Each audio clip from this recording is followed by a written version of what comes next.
ఒక్కసారి నారాయణ అన్న నామం చాలదా పాపాలు కాలిపోవడానికి? నామము చాలా తక్కువ అని భావన చెయ్యవద్దు. నామ సంకీర్తనము ఎంత గొప్పదో తెలుసా? భగవన్నామము చెప్పడానికి పెట్టి పుట్టి ఉండాలి. అది లేనినాడు ఆ నామం చెప్పేటటువంటి అదృష్టం పట్టదు.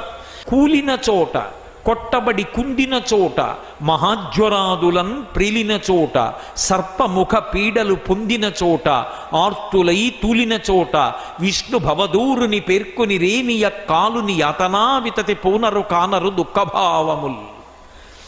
భగవన్నామం ఎప్పుడు చెప్పచ్చు అంటే నియమం లేదు, ఎప్పుడైనా చెప్పచ్చు.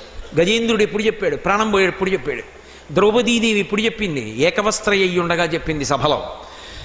ఒక మంత్రం చెయ్యాలంటే నియమాలు ఉంటాయి. కదలకూడదు, అంగన్యాస కరన్యాసాలు చెయ్యాలి, దాని మీదే దృష్టి పెట్టాలి, వెన్నుపాము నిటారుగా ఉంచాలి, జపం చెయ్యాలి.